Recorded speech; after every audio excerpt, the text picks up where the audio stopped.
മുസ്ലിം ലീഗിനെതിരെ രൂക്ഷ വിമർശനവുമായി സമസ്ത സെക്രട്ടറി ഉമർ ഫൈസി മുക്കം. സമസ്ത വിലക്കിയ പരിപാടികളിൽ പാണക്കാട്ടെ നേതൃത്വം പങ്കെടുക്കുന്നുവെന്നാണ് ഉമർ ഫൈസി മുക്കത്തിന്റെ ആക്ഷേപം. വടക്കൻ കേരളത്തിൽ മുന്നണികളുടെ ജയപരാജയം ന്യൂനപക്ഷ വോട്ടുകളെ ആശ്രയിച്ചാണെന്ന വിലയിരുത്തൽ വരുമ്പോഴാണ് സമസ്ത സെക്രട്ടറിയുടെ നേരിട്ടുള്ള വിമർശനം.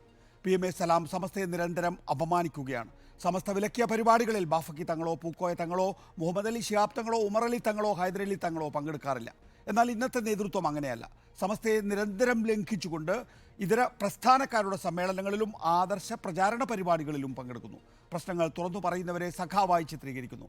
ഹൈദരലി തങ്ങളെ രാവിലെ മുതൽ വൈകുന്നേരം വരെ മുറിയിലിട്ട് ED ചോദ്യം ചെയ്തതിന് ശേഷം അദ്ദേഹത്തിന് കട്ടിലിൽ നിന്ന് എഴുന്നേൽക്കാൻ കഴിഞ്ഞിട്ടില്ല എന്ന ആരോപണം ഗുരുതരമാണ് എന്നും ഉമർ ഫൈസി മുക്കം പറഞ്ഞു.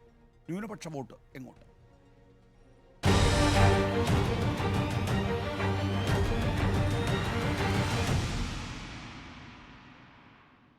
PJ രാജൻ CPM സംസ്ഥാന സമിതി, മുസ്തഫ മുണ്ടുപാറ, മുഹമ്മദ് അലി കിനാലൂർ സമസ്ത കാന്തപുരം വിഭാഗം, ഒപ്പം തന്നെ A സജീവൻ രാഷ്ട്രീയ നിരീക്ഷകൻ എന്നിവരാണ് നമ്മോടൊപ്പം ഉള്ളത്. KS ഹംസയെ ടെലിഫോൺ ലൈനിലും പ്രതീക്ഷിക്കുന്നു. ആദ്യം ശ്രീ മുസ്തഫ മുണ്ടുപാറ, വളരെ ഗുരുതരമായിട്ടുള്ള ആക്ഷേപമാണ് ഉമർ ഫൈസി മുക്കം ഉന്നയിച്ചിട്ടുള്ളത്. പ്രത്യേകിച്ച് ഹൈദരലി തങ്ങളുടെ കാര്യത്തിനകത്ത് ഹൈദരലി തങ്ങളെ ED ചോദ്യം ചെയ്തതിന് ശേഷം പിന്നെ അദ്ദേഹം കട്ടിലിൽ നിന്ന് എഴുന്നേറ്റിട്ടില്ല എന്ന പൊന്നാനി ലോക്സഭാ മണ്ഡലത്തിലെ ഇടത് സ്വതന്ത്രൻ്റെ വാക്കുകൾ ഉദ്ധരിച്ച് അത് ഗൗരവമുള്ളതാണ് എന്ന് പറയുന്നു. ഇത് ഒരു ബോധ്യപ്പെട്ടുള്ള പ്രസ്താവനയാണോ അതോ ഈ ഘട്ടത്തിൽ ഇത് പറയാനുള്ള മറ്റെന്ത് കാരണമാണ് നിങ്ങളുടെ മുന്നിലുള്ളത്?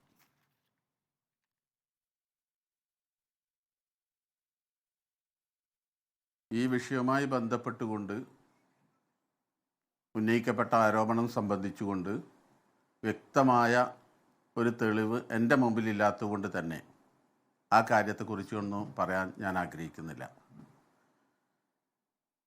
ഇതുമായി ബന്ധപ്പെട്ട് രാഷ്ട്രീയ രംഗത്ത് പ്രത്യേകിച്ച് ഇലക്ഷനുമായി ബന്ധപ്പെട്ട് ഇക്കാര്യങ്ങളൊക്കെ പൊതുസമൂഹത്തിൽ ചർച്ച ചെയ്തുകൊണ്ടിരിക്കുന്നുണ്ട്. ഒരു പൊതുസമൂഹത്തിലൊരംഗം എന്ന നിലക്ക് അതിനപ്പുറം ഇത് സംബന്ധമായി പ്രത്യേകിച്ച് പറയാൻ എൻ്റെ മുമ്പിൽ പ്രത്യേകമായ തെളിവുകളോ അല്ലെങ്കിൽ അങ്ങനെ പറയാനുള്ള മറ്റ് എവിഡൻസോ ഒന്നും എൻ്റെ മുമ്പിൽ ഇല്ലാത്തതുകൊണ്ട് ഞാനത് നിഷേധിക്കുന്നുമില്ല, ഞാനത് അംഗീകരിക്കുന്നുമില്ല. കാരണം ഞാൻ ഇതുമായി ബന്ധപ്പെട്ട കാര്യങ്ങളിൽ ഇടപെടുന്ന ആളല്ലാത്തതുകൊണ്ട് ഞാനത് മറുപടി പറയാൻ തൽക്കാലം തയ്യാറല്ല. ഹൈദരലി തങ്ങളുടെ കാര്യത്തിനകത്ത് വ്യക്തിപരമായി അക്കാര്യം അറിയില്ല എന്നുള്ളത് കൊണ്ട് താങ്കൾക്ക് അക്കാര്യത്തിൽ അഭിപ്രായം പ്രകടിപ്പിക്കാനാകുന്നില്ല. ഇവിടെ ഉമർ ഫൈസി മുക്കം നിരവധി വിഷയങ്ങളിൽ മുസ്ലിം ലീഗുമായി ഇപ്പോഴും അഭിപ്രായ വ്യത്യാസമുണ്ട് എന്ന് ചൂണ്ടിക്കാണിക്കുകയാണ്. ഒന്ന്, സമസ്ത വിലക്കിയിട്ടുള്ള പരിപാടികളിൽ പാണക്കാട്ടെ നേതൃത്വം പങ്കെടുക്കുന്നു എന്നുള്ളതാണ്. രണ്ടാമത്തേത്, CIC വിഷയത്തിൽ ലീഗ് നേതൃത്വവും സമസ്തയും തമ്മിലുള്ള അഭിപ്രായ വ്യത്യാസം തുടരുന്നു എന്നുള്ളതാണ്. നിരന്തരം സമസ്തയെ ലംഘിച്ചുകൊണ്ടുള്ള ഇതര പ്രസ്ഥാനക്കാരുടെ സമ്മേളനങ്ങളിലും ആദർശ പ്രചാരണ പരിപാടികളിലും പങ്കെടുക്കുന്നു എന്നുള്ളതാണ്. അതുപോലെ തന്നെ സഖാക്കൾ പ്രശ്നങ്ങൾ ചൂണ്ടിക്കാണിക്കുമ്പോൾ സഖാക്കൾ എന്ന് പറഞ്ഞ് വിമർശിക്കുന്നു എന്നുള്ളതാണ്. PMA സലാം മുസ്ലിം ലീഗിൻ്റെ ജനറൽ സെക്രട്ടറി നിരന്തരമായി സമസ്തക്കെതിരായി ആക്ഷേപങ്ങൾ ഉന്നയിക്കുന്നു എന്നുള്ളതാണ്. ഇതൊക്കെ പല ഘട്ടങ്ങളിലും പരിഹരിക്കുകയോ അല്ലെങ്കിൽ പരിഹരിക്കാനുള്ള ശ്രമം നടത്തുകയോ ചെയ്തിട്ടുണ്ട്. ഇപ്പോഴും ഇതൊക്കെ പരിഹരിക്കപ്പെട്ടിട്ടില്ല എന്ന് സമസ്തയുടെ സെക്രട്ടറി പറയുന്നത് എന്തുകൊണ്ടാണ്?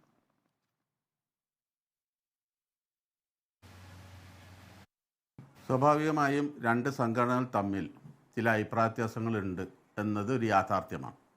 ഞാനത് ഇല്ല എന്ന് പറഞ്ഞ് നിഷേധിക്കുന്നില്ല. ഇതൊക്കെ നമുക്ക് മാലോകർക്ക് അറിയാവുന്ന ഒരു യാഥാർത്ഥ്യമാണ്. അതിന് ഞാൻ നിഷേധിച്ചിട്ട് കാര്യവുമില്ല. കാരണം മുസ്ലിം ലീഗും സമസ്തയും തമ്മിൽ സമീപകാലത്തായി ചില കാര്യങ്ങളിൽ അഭിപ്രായ വ്യത്യാസം ഉണ്ടായിട്ടുണ്ട്. സ്വാഭാവികമായും രണ്ട് സംഘടനകളാകുന്ന സമയത്ത് സംഘടനകൾ എന്ന നിലക്ക് ഇത് സംബന്ധമായ അഭിപ്രായ വ്യത്യാസങ്ങൾ സ്വാഭാവികമായി ഉണ്ടാകാനുള്ള സാധ്യതയുണ്ട്. ഇവിടെ സംസ്ഥാന ജമിയത്തുൽ ഉലമയെ സംബന്ധിച്ചിടത്തോളം അതൊരു സ്പിരിച്വൽ ആത്മീയമായ പ്രസ്ഥാനമാണ്. ഭൗതികമായ കാര്യങ്ങളിൽ പ്രത്യേകിച്ച് രാഷ്ട്രീയപരമായ കാര്യങ്ങളിലൊന്നും കാര്യമായ ഇടപെടൽ നടത്താത്ത പാരമ്പര്യമില്ലാത്ത ഒരു പ്രസ്ഥാനമാണ്. അതേസമയം കേരളത്തിലെ മുസ്ലിങ്ങളിൽ ബഹുഭൂരിഭാഗവും ഏകദേശം 85% സുന്നികളായ ആളുകളാണ്. എന്ന് പറഞ്ഞാൽ അഹ്ലുസുന്നത്ത് വൽ ജമാഅത്തിൽ വിശ്വസിക്കുന്ന ആളുകൾ. ബാക്കിയുള്ള ആളുകൾ മറ്റ് വഹാബി പ്രസ്ഥാനം ഉൾപ്പെടെയുള്ള പ്രസ്ഥാനങ്ങളിൽ പ്രവർത്തിക്കുന്ന ആളുകളാണ്. സമസ്ത ജമിയത്തുൽ ഉലമയുടെ രൂപീകരണ ലക്ഷ്യം 1926 രൂപീകരിക്കപ്പെട്ടത് മുതൽ അതിൻ്റെ ലക്ഷ്യമെന്ന് പറയുന്നത് ആളുകളുടെ വിശ്വാസ സംരക്ഷണത്തിന് വേണ്ടി പ്രവർത്തിക്കുക എന്നുള്ള, അതോടൊപ്പം ഭൗതിക വിദ്യാഭ്യാസ പ്രവർത്തനങ്ങൾക്ക് വേണ്ടി പ്രവർത്തിക്കുക എന്നതും അതിൻ്റെ ഉദ്ദേശ ലക്ഷ്യങ്ങളാണ്. വളരെ പരമപ്രധാനമായത് വിശ്വാസ സംരക്ഷണമാണ്. സമസ്ത ജമിയത്തുൽ ഉലമ കഴിഞ്ഞ 100 വർഷത്തിലേക്ക് കടക്കാൻ പോവുക. കഴിഞ്ഞ കാലങ്ങളിൽ എടുത്ത നിലപാടുകളൊക്കെ അതിൻ്റെ ഭരണഘടനയിൽ അതിൻ്റെ ഉദ്ദേശ ലക്ഷ്യത്തിൽ എഴുതി വെച്ച കാര്യങ്ങളാണ്. അപ്പോൾ അതുകൊണ്ട് തന്നെ കേരളത്തിലെ മുസ്ലിങ്ങളിൽ ബഹുഭൂരിഭാഗം വിശ്വസിച്ചതും തങ്ങളുടെ മതപരമായ പ്രസ്ഥാനമായി അംഗീകരിക്കുന്നതും ഭൂരിപക്ഷ ആളുകളും സമസ്ത ജമിയത്തുൽ ഉലമയാണ്. അപ്പോൾ സ്വാഭാവികമായും ചില അഭിപ്രായ വ്യത്യാസങ്ങൾ, ഈ മുസ്ലിം ലീഗ് എന്ന് പറയുമ്പോൾ മുസ്ലിം ലീഗ് കേരളത്തിലെ മുസ്ലിങ്ങളിൽ ബഹുഭൂരിഭാഗം അണിയറുന്ന ഒരു പ്രസ്ഥാനമാണ്, മുസ്ലിങ്ങൾ അണിയറുന്ന പ്രസ്ഥാനമാണ്. എന്നാൽ സമസ്തയിലും ഇതിൽ നല്ലൊരു ശതമാനം മുസ്ലിം ലീഗിൻ്റെ അനുഭാവികളായ ആളുകളുണ്ട്, അല്ലെങ്കിൽ പ്രവർത്തകരായ ആളുകളുണ്ട്. എന്നാൽ സമസ്തയിൽ മുസ്ലിം ലീഗ് മാത്രമല്ല, എല്ലാ വിഭാഗത്തിൽപ്പെട്ട ആളുകളും പ്രവർത്തിക്കുന്നുണ്ട്. ഒരുപാട് കോൺഗ്രസിൻ്റെ പ്രവർത്തകന്മാരുണ്ട്, ധാരാളം കോൺഗ്രസിൻ്റെ പ്രവർത്തകന്മാരുണ്ട്. അതുപോലെ തന്നെ മറ്റു പാർട്ടികളിലെ പ്രവർത്തകന്മാരുണ്ട്, INA പ്രവർത്തകരുണ്ട്, ജനതാദളിലെ പ്രവർത്തകരുണ്ട്, CPM പ്രവർത്തകരുണ്ട്. എല്ലാ വിഭാഗത്തിൽപ്പെട്ട ആളുകളും പ്രവർത്തിക്കുന്ന ഒരു പ്രസ്ഥാനമാണ് സമസ്ത ജമിയത്തുൽ ഉലമ. മതപരമായ വിഷയത്തിൽ എന്ത് ഒരു വിഷയമുണ്ടായാലും കേരളത്തിലെ മുസ്ലിങ്ങൾ അവസാന വാക്കായി സ്വീകരിക്കാറുള്ളത് സമസ്ത ജമിയത്തുൽ ഉലമയാണ്. അവരുടെ മതവിശ്വാസങ്ങൾ ചിലപ്പോൾ അവരുടെ രാഷ്ട്രീയ സാഹചര്യവുമായി ബന്ധപ്പെട്ടുകൊണ്ട് കോൺട്രവേഴ്സിയൊക്കെ ഉണ്ടാവാറുണ്ട്. എങ്കിലും മതവിശ്വാസത്തിന് ഊന്നൽ നൽകുന്ന ആളുകൾ എന്നും സമസ്ത ജമിയത്തുൽ ഉലമയുടെ നിലപാടുമായി ബന്ധപ്പെട്ട് പ്രവർത്തിക്കുന്ന ആളുകളാണ്. സ്വാഭാവികമായും മുസ്ലിം ലീഗ് എന്ന് പറയുന്ന പ്രസ്ഥാനവുമായി ബന്ധപ്പെട്ടുകൊണ്ട് ചില അഭിപ്രായ വ്യത്യാസങ്ങളുണ്ട്. ഞാനതില്ല എന്ന് പറഞ്ഞിട്ടൊന്നും കാര്യമല്ല, അതുണ്ട് എന്നതൊരു യാഥാർത്ഥ്യമാണ്. അത് കേരളത്തിലെ എല്ലാ മാധ്യമ പ്രവർത്തകർക്ക് അറിയുന്നതാണ്, പൊതുസമൂഹത്തിന് അറിയുന്ന കാര്യമാണ്. സമീപകാലത്തായി ചില അഭിപ്രായ വ്യത്യാസങ്ങൾ ഉണ്ടായിട്ടുണ്ട്, പക്ഷേ അത് പരിഹരിക്കപ്പെട്ടിട്ടില്ല. തെരഞ്ഞെടുപ്പിൻ്റെ മുന്നിൽ പോലും അത് പരിഹരിക്കപ്പെട്ടിട്ടില്ല എന്നതാണ് ഇപ്പോൾ അത് സജീവമായി ചർച്ച ചെയ്യപ്പെടുന്ന സാഹചര്യത്തിലേക്ക് കാര്യങ്ങൾ എത്തിയത്. എന്നാൽ സമസ്തയെ സംബന്ധിച്ചിടത്തോളം സമസ്തയുടെ പ്രഖ്യാപിത ലക്ഷ്യത്തിൽ നിന്ന് ഒരിക്കൽ പോലും സമസ്ത വ്യതിചലിച്ചിട്ടില്ല. എക്കാലം സമസ്ത ആ പ്രഖ്യാപിത ലക്ഷ്യത്തിൽ നിന്നുകൊണ്ട് മുന്നോട്ട് പോകുന്ന കേരളത്തിൽ മുസ്ലിങ്ങളുടെ ബഹുഭൂരിഭാഗം അണിനിരന്ന ഒരു പ്രസ്ഥാനമാണ്. സ്വാഭാവികമായും ഈ രണ്ട് പ്രസ്ഥാനങ്ങൾ തമ്മിൽ, മുസ്ലിം ലീഗാണല്ലോ നിങ്ങളിവിടെ സൂചിപ്പിച്ച്, മുസ്ലിം ലീഗും തമ്മിൽ ചില അഭിപ്രായ വ്യത്യാസങ്ങളുണ്ട് എന്ന് ഞാൻ സമ്മതിക്കുന്നു. അത് പരിഹരിക്കപ്പെടേണ്ട സാഹചര്യം ഉണ്ടായിരുന്നു, അത് പരിഹരിക്കപ്പെട്ടിട്ടില്ല എന്നതാണ് ഇപ്പോഴിതൊക്കെ ചർച്ചയിലേക്ക് വരുന്ന ഒരു സാഹചര്യം ഉണ്ടാക്കിയത് എന്നാണ് ഞാൻ മനസ്സിലാക്കുന്നത്. അപ്പോൾ സ്വാഭാവികമായിട്ടും മുസ്ലിം ലീഗുമായി അഭിപ്രായ വ്യത്യാസമുണ്ട് എന്ന് പറയുമ്പോൾ EK സുന്നി വിഭാഗം സാധാരണഗതിയിൽ UDF ചേർന്ന് നിൽക്കുന്ന, അല്ലെങ്കിൽ UDFിൻ്റെ ഒരു വോട്ട് ബാങ്ക് എന്ന് നിങ്ങളെ പലപ്പോഴും വിശേഷിപ്പിക്കാറുണ്ട്. ഈ ലോക്സഭാ തെരഞ്ഞെടുപ്പിൽ സമസ്ത EK വിഭാഗത്തിന് രാഷ്ട്രീയ നിലപാടുണ്ടാകുമോ? അങ്ങനെ ഉണ്ടാകുമെങ്കിൽ ആർക്കൊപ്പമായിരിക്കും? സമസ്ത ജമിയത്തുൽ ഉലമ രാഷ്ട്രീയപരമായ കാര്യങ്ങളിൽ അങ്ങനെ ഏതെങ്കിലും വിഭാഗത്തിന് വേണ്ടി ഇന്ന് വരെ പറഞ്ഞിട്ടില്ല. അതിൻ്റെ ഭരണഘടനയിൽ അങ്ങനെ ഒരു ഏതെങ്കിലും വിഭാഗത്തിലെ ആളുകളായിരിക്കണം സമസ്തയിൽ ഉണ്ടാകേണ്ടത് എന്നും പറഞ്ഞിട്ടില്ല. ഞാൻ പറഞ്ഞല്ലോ, ആമുഖമായി പറഞ്ഞല്ലോ, സമസ്ത ജമിയത്തുൽ ഉലമയിൽ പ്രവർത്തിക്കുന്ന ആളുകൾ, ഈ ബഹുഭൂരിഭാഷം വരുന്ന ആളുകൾ വ്യത്യസ്ത രാഷ്ട്രീയ പ്രസ്ഥാനങ്ങളിൽപ്പെട്ടവരാണ്. അതിൽ മുസ്ലിം ലീഗ് അല്പം കൂടുതലായ ആളുകളുണ്ട്, പ്രത്യേകിച്ച് കണ്ണൂർ, കോഴിക്കോട്, മലപ്പുറം ജില്ലകളിലൊക്കെ. അതേസമയം തെക്കൻ കേരളത്തിൽ താരതമ്യേന കുറവാണ്. മറ്റു സംഘടനയിൽപ്പെട്ട ആളുകളാണ്, അതായത് ഈ പറഞ്ഞ INL പോലെയുള്ള, അതുപോലെ തന്നെ CPM പോലെയുള്ള, കോൺഗ്രസ് പോലെയുള്ള ധാരാളം പ്രവർത്തകർ. ഇപ്പോൾ നമുക്കറിയാം, ഇപ്പോൾ സമസ്തയുടെ ഏറ്റവും ചരിത്ര പ്രസിദ്ധമായൊരു സമ്മേളനം നടന്നു ബാംഗ്ലൂരിൽ. സമസ്തയുടെ വലിയൊരു മുന്നേറ്റം നടന്ന സമ്മേളനമാണത്. ഏകദേശം 1 ലക്ഷത്തോളം ആളുകൾ പങ്കെടുത്ത, ബാംഗ്ലൂർ കണ്ടിട്ടില്ലാത്ത ഏറ്റവും വലിയൊരു സമ്മേളനമാണ് ബാംഗ്ലൂരിൽ നടന്നത്. ആ സമ്മേളനം നമ്മളെടുത്ത് പരിശോധിച്ചാൽ അതിൻ്റെ സംഘാടകരിൽ ബഹുഭൂരിഭാഗം ആളുകളും അതിൻ്റെ നേതൃരംഗത്തുള്ള ആളുകളും കോൺഗ്രസുമായി ബന്ധപ്പെട്ട ആളുകളാണ്. കോൺഗ്രസ് രാഷ്ട്രീയമായി തന്നെ ആ സമ്മേളനത്തെ സഹായിച്ചിട്ടുണ്ട്. ബഹുമാനപ്പെട്ട അവിടുത്തെ സ്പീക്കർ, അതുപോലെ തന്നെ മുഖ്യമന്ത്രി, ഉപമുഖ്യമന്ത്രി ഒക്കെ കാര്യത്തിൽ ഏറെ താല്പര്യമെടുക്കുകയും ആ സമ്മേളനം ഒരു ചരിത്ര സംഭവമാകുന്നതിൽ മുഖ്യമായ പങ്കുവഹിച്ചത് കോൺഗ്രസ് പ്രസ്ഥാനത്തിലെ പ്രവർത്തകരും നേതാക്കളുമാണ്. മറ്റു പ്രസ്ഥാനക്കാരുണ്ട്, ഞാനത് നിഷേധിക്കുന്നില്ല. ഇതുപോലെ തന്നെയാണ് മറ്റ് കേരളം വിട്ടാൽ പുറത്തു പോയാൽ, ഇപ്പം ലക്ഷദ്വീപിൽ എല്ലാ സ്ഥലത്തും സമസ്തയ്ക്ക് മദ്രസയുണ്ട്. ആ മദ്രസ വളരെ ഭംഗിയായി നടക്കുന്നു. അവിടെയൊക്കെ മഹല്ലുകളുണ്ട്. അവിടെയും വളരെ ഭംഗിയായി സമസ്തയുടെ കീഴിൽ മതപരമായ കാര്യങ്ങൾ നിർവഹിക്കപ്പെടുന്ന പ്രദേശമാണിവിടെ. അവിടെയും ഒരിക്കലും ഈ വേറെ ഏതെങ്കിലും പ്രസ്ഥാനത്തിൻ്റെ ആളുകളില്ല. ബഹുഭൂരിഭാഗം ആളുകൾ കോൺഗ്രസിൻ്റെ പ്രവർത്തകരാണ്. അതുപോലെ തന്നെ മലപ്പുറം ജില്ലയിൽ പോലും നിരവധി മഹല്ലുകളുടെയും പള്ളികളുടെയും മദ്രസകളുടെ ഭാരവാഹിത്വ സ്ഥാനത്ത് CPM-ന്റെ പ്രവർത്തകരുണ്ട്, അതുപോലെ ജനതാദളിൻ്റെ പ്രവർത്തകരുണ്ട്, INL-ന്റെ പ്രവർത്തകരുണ്ട്, മുസ്ലിം ലീഗിൻ്റെ പ്രവർത്തകർ കൂടുതലായിട്ടുണ്ട്, മറ്റു രാഷ്ട്രീയ പാർട്ടിയിലെ പ്രവർത്തകരുണ്ട്, കോൺഗ്രസ്സിലെ ധാരാളം, ഞാൻ പറഞ്ഞല്ലോ കോൺഗ്രസ്സിലെ ധാരാളം പ്രവർത്തകരുണ്ട്. അപ്പോൾ എല്ലാ രാഷ്ട്രീയ പാർട്ടികളും ഉൾക്കൊള്ളുന്ന ഒരു മതകീയ പ്രസ്ഥാനമാണ് സമസ്ത ജമിയത്തുൽ ഉലമ.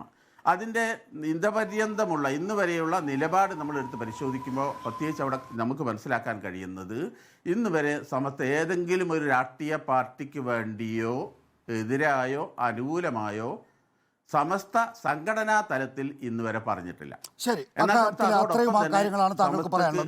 ഏത് രാഷ്ട്രീയ പാർട്ടിയും പ്രവർത്തിക്കുന്നതിന് വിലക്കില്ല. ശരി, ഞാൻ അങ്ങയിലേക്ക് വരാം. ശ്രീ മുഹമ്മദ് അലി കിനാലു, ഇന്ന് കൃത്യമായ സൂചന കാന്തപുരം വിഭാഗം നൽകുന്നുണ്ട്. പക്ഷേ അതെങ്ങനെയാണ് ഡീകോഡ് ചെയ്യേണ്ടത് എന്ന് പറഞ്ഞു തരേണ്ടത് താങ്കളാണ്. സാധാരണഗതിയിൽ സമസ്ത സംഘടനയിലൂടെ നിലപാട് വ്യക്തമാക്കാറുണ്ടല്ലോ. ഇത്തവണയും അങ്ങനെ ഉണ്ടാകും എന്ന് നിങ്ങളുടെ നേതാക്കൾ വ്യക്തമാക്കി കഴിഞ്ഞിരിക്കുന്നു. അത് എന്താണ് എന്ന് കൃത്യമായി വ്യക്തമായി ആളുകൾക്ക് മനസ്സിലാകുന്ന ഭാഷയിൽ പറയാൻ തയ്യാറാകുമോ എന്നുള്ളതാണ് എൻ്റെ ചോദ്യം. ഞങ്ങളുടെ സംഘടന എല്ലാ തെരഞ്ഞെടുപ്പ് കാലങ്ങളിലും സാധാരണയിൽ സംഘടനാ ചാനലുകൾ ഉപയോഗിച്ച് സന്ദേശങ്ങൾ കൈമാറാറുണ്ട്. ഈ പ്രാവശ്യവും ആ സന്ദേശം വ്യക്തമായി തന്നെ പ്രവർത്തകരിലേക്ക് കൈമാറുകയും ചെയ്തിട്ടുണ്ട്. അത് ഏത് മുന്നണിക്ക് ഏത് സ്ഥാനാർത്ഥിക്ക് എന്ന് ഒരു പൊതു ഇടത്തിൽ വന്ന് പറയുക, പരസ്യമായി പറയുക എന്നത് ഞങ്ങളുടെ പ്രസ്ഥാനത്തിന്റെ ഒരു മാർഗമല്ല. അങ്ങനെ നാളിതുവരെയും ചെയ്യാറില്ല. അതേസമയം ഞങ്ങൾ ഇക്കാര്യത്തിൽ ഒരു തിരഞ്ഞെടുപ്പ് മുന്നിൽ കണ്ട് ഒരു സ്ഥാനാർത്ഥിക്ക് അല്ലെങ്കിൽ ഒരു മുന്നണിക്ക് പിന്തുണ കൊടുക്കുന്ന സമയത്ത് സ്വാഭാവികമായും അതിന്റെ ചില മാനദണ്ഡങ്ങൾ മുന്നോട്ട് വെക്കാറുണ്ട്. ആ മാനദണ്ഡങ്ങളെ കുറിച്ചാണ് ഇന്ന് നിങ്ങളുടെ പ്രതിനിധി ആദിലുമായി സംസാരിക്കുമ്പോൾ SYSന്റെ സംസ്ഥാന general secretary doctor AP Abdul Hakeem Asghari ആ മാനദണ്ഡങ്ങളെ കുറിച്ചാണ് പറഞ്ഞിട്ടുള്ളത്.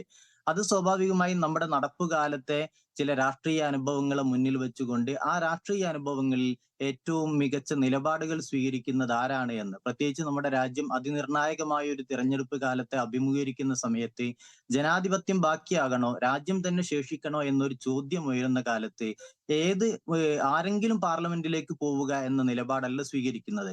മറിച്ച് അവിടെ പോയിട്ട് രാജ്യത്തിന് വേണ്ടി സംസാരിക്കാൻ കഴിയുന്ന, ജനാധിപത്യത്തിന് വേണ്ടി നിലകൊള്ളുന്ന, മതനിരപേക്ഷതയ്ക്ക് വേണ്ടി വാദിക്കുന്ന, ഡിബേറ്റുകളിൽ സജീവമായി പങ്കെടുക്കുന്ന ആളുകളെ പാർലമെന്റിലേക്ക് എത്തിക്കണം എന്നാണ് ഞങ്ങളുടെ പ്രസ്ഥാനം പ്രവർത്തകന്മാർക്ക് നൽകിയിട്ടുള്ള നിർദ്ദേശം. സ്വാഭാവികമായി ആർക്ക് വേണമെങ്കിൽ, ഏത് മുന്നണിക്ക് വേണമെങ്കിലും അവർക്ക് അനുകൂലമാണ് എന്നോ മറ്റൊരു മുന്നണിക്ക് പ്രതികൂലമാണോ എന്ന് പറയാവുന്നതേയുള്ളൂ. ഞങ്ങളെ സംബന്ധിച്ചിടത്തോളം ഈ കാര്യത്തിൽ കാഴ്ചപ്പാടുകൾ ഞങ്ങളുടെ പ്രവർത്തകരെ സംബന്ധിച്ചിടത്തോളം യാതൊരു അവ്യക്തതയുമില്ല. വളരെ വ്യക്തമായി തന്നെ ഓരോ പ്രവർത്തകനിലേക്കും ഈ സന്ദേശം കൈമാറുകയും ചെയ്തിട്ടുണ്ട്. രാജ്യം എത്തി നിൽക്കുന്ന അപകടകരമായ ഒരു സന്ധിയെ മുന്നിൽ വെച്ചുകൊണ്ട് മാത്രമേ നമുക്ക് ഈ കാലഘട്ടത്തിൽ ഒരു രാഷ്ട്രീയ നിലപാട് സ്വീകരിക്കാൻ കഴിയുകയുള്ളൂ.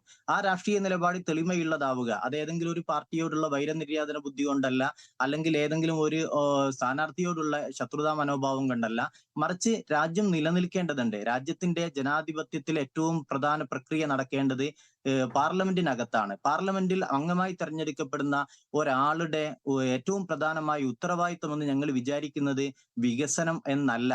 വികസനം അദ്ദേഹം രണ്ടാമതായി ചെയ്യേണ്ട ഒരു കാര്യമാണ്. ഒരു പാർലമെന്റിലെ മെമ്പർ എന്ന നിലയ്ക്ക് ഒരാൾ ചെയ്യേണ്ടത് നിയമനിർമ്മാണ പ്രക്രിയയിൽ സജീവമായി പങ്കാളിയാവുക എന്നതാണ്. അവിടെ നടക്കുന്ന ഡിബേറ്റുകൾ സജീവമായി പങ്കാളിത്തം വഹിക്കുകയും നിലപാടുകൾ പറയുകയും ചെയ്യുക എന്നതാണ്. നമ്മൾ നാട്ടിലൊക്കെ കാണുന്ന ഫ്ലെക്സുകളിൽ അല്ലെങ്കിൽ അടിച്ചു വിതരണം ചെയ്തിട്ടുള്ള ബ്രോഷറുകളിലൊക്കെ വികസനത്തെ കുറിച്ചുള്ള വലിയ വായ്ത്താരികൾ വായിക്കുന്നു. അങ്ങനെ ആകുമ്പോൾ അതിനകത്തുള്ള ഏറ്റവും പ്രധാനപ്പെട്ട പ്രശ്നം ശ്രീ മുഹമ്മദ് അലി കിനാനൂർ, നേരത്തെ 2019 ലോക്സഭാ തെരഞ്ഞെടുപ്പിൽ കോൺഗ്രസിനെ ഏറ്റവും വലിയ ഒറ്റക്കക്ഷിയാക്കുക, രാഹുൽ ഗാന്ധി പ്രധാനമന്ത്രി സ്ഥാനാർത്ഥിയായി മത്സരിക്കുന്നത് കേരളത്തിലെ വയനാട്ടിൽ നിന്നാണ്. അതിൻ്റെ അടിസ്ഥാനത്തിൽ വലിയ ആനുകൂല്യം UDF-നും കോൺഗ്രസിനും രാഹുൽ ഗാന്ധിക്കും കിട്ടിയിരുന്നു. AP അബൂബക്കർ മുസ്ലിയാരുടെ സന്ദേശവും ഏതാണ്ട് അതിന് സമാനമായിരുന്നു. ഇത്തവണ അങ്ങനെ ഒരു സന്ദേശം കൃത്യമായി നൽകാൻ തയ്യാറാകുമോ AP അബൂബക്കർ മുസ്ലിയാർ? സന്ദേശം കൃത്യമായി നൽകിയിട്ടുണ്ട്. അത് പക്ഷേ ഞാൻ ഈ റിപ്പോർട്ടർ ചാനലിന്റെ ഒരു സംവാദ ഇടത്തിൽ വന്ന് വെളിപ്പെടുത്തേണ്ട ഒരു കാര്യമല്ല. ഞങ്ങൾ ഈ നിലപാട് രൂപപ്പെടുത്തുന്നതിന്റെ മാനദണ്ഡങ്ങളെ കുറിച്ചാണ് ഞാൻ പറഞ്ഞിട്ടുള്ളത്. സ്വാഭാവികമായി നമ്മുടെ സംസ്ഥാനത്ത് ഒരു നിയമസഭയിലേക്കാവട്ടെ അല്ലെങ്കിൽ ലോക്സഭയിലേക്ക് പാർലമെന്റിലേക്കാവട്ടെ ഒരു തെരഞ്ഞെടുപ്പ് നടക്കുന്ന സമയത്ത് നമ്മൾ ചില മാനദണ്ഡങ്ങൾ മുന്നോട്ട് വെക്കും. അതിൽ ഏറ്റവും പ്രധാനമായ ഒരു കാര്യം, ഒരാൾക്ക് അയാൾ രാജ്യസഭയിലാവട്ടെ ലോക്സഭയിലാവട്ടെ ഇനി സംസ്ഥാന തെരഞ്ഞെടുപ്പ് നടക്കുന്ന കാലത്താണെങ്കിൽ നിയമസഭയിലാകട്ടെ അവസരങ്ങൾ കിട്ടുമ്പോൾ ആ അവസരങ്ങൾ എങ്ങനെ ഉപയോഗിക്കുന്നു എന്നതൊരു മാനദണ്ഡമായി സ്വാഭാവികമായും സ്വീകരിക്കും. അങ്ങനെ ഓരോരുത്തരെയും വിശകലനം ചെയ്യും. പാർട്ടികളുടെ നിലപാടുകൾ വിശകലനം ചെയ്യും, മുന്നണികളുടെ നിലപാടുകൾ വിശകലനം ചെയ്യും. ജനാധിപത്യം അപകടത്തിലാവുന്ന കാലത്ത് ജനാധിപത്യത്തിന് വേണ്ടി ആര് സംസാരിക്കുമെന്നതിനെ കുറിച്ച് വിശകലനം ചെയ്യും. അങ്ങനെ വിശകലനം ചെയ്ത് നിലപാടുകൾ രൂപപ്പെടുത്തി പ്രവർത്തകർക്ക് കൈമാറുകയാണ് ചെയ്തിട്ടുള്ളത്. മുൻകാലങ്ങളിൽ ഇപ്പൊ നേരത്തെ നിങ്ങളുടെ പ്രതിനിധി ആദിൽ തന്നെ സംസാരിച്ചപ്പോ പറഞ്ഞു, മുൻകാലങ്ങളിൽ ഒരു നിലപാട് സ്വീകരിച്ചിട്ടുണ്ട്. ആ നിലപാട് ആ സമയത്തേക്കുള്ള നിലപാടാണ്. ഇനി ഒരു പക്ഷെ ഇപ്പോൾ സ്വീകരിക്കുന്ന നിലപാട് അടുത്ത തെരഞ്ഞെടുപ്പിലേക്കുള്ള നിലപാടാകണമെന്നില്ല. ഇപ്പോൾ ഞങ്ങൾ വ്യക്തമായ നിലപാട് സ്വീകരിച്ചിട്ടുണ്ട്. അത് രാജ്യം എത്തി നിൽക്കുന്ന അവസ്ഥയെ മുന്നിൽ കണ്ടുകൊണ്ടുള്ള നിലപാടാണ്. ജനാധിപത്യം സംരക്ഷിക്കപ്പെട്ടതുണ്ട്. പാർലമെന്റിന്റെ അന്തസ്സ് ഹനിക്കപ്പെടാത്ത വിധത്തിലുള്ള നിയമനിർമ്മാണങ്ങൾ ഉണ്ടാവേണ്ടതുണ്ട്. അങ്ങനെ ഹനിക്കപ്പെടുന്ന നിയമനിർമ്മാണങ്ങൾ ഉണ്ടാകുമ്പോൾ അതിനെതിരെ ശക്തമായ നിലപാട് സ്വീകരിക്കേണ്ടതുണ്ട്. ഇത് തന്നെയാണ് ഞങ്ങൾ മുന്നോട്ട് വെക്കുന്ന മാനദണ്ഡം. സജീവൻ, ഇപ്പോ ഉമർ ഫൈസി മുക്കവും മുണ്ടുപാറയും പറഞ്ഞതും ഇപ്പോ ശ്രീ മുഹമ്മദ് അലി കിനാലൂർ ചൂണ്ടിക്കാണിച്ച കാര്യങ്ങളും ഒക്കെ ഒന്ന് ഡീകോഡ് ചെയ്താൽ, നോക്കൂ, നമ്മുടെ കാസർഗോഡ് മുതൽ പാലക്കാട് വരെ അല്ലെങ്കിൽ തിരുവനന്തപുരം വരെ തന്നെയും വളരെ നിർണായകമാണ് ന്യൂനപക്ഷ വോട്ടുകൾ. അതിൽ പ്രത്യേകിച്ച് സമസ്തയുടെ രണ്ട് വിഭാഗങ്ങളുടെയും നിലപാട് അതീവ പ്രാധാന്യമുള്ളതുമാണ്.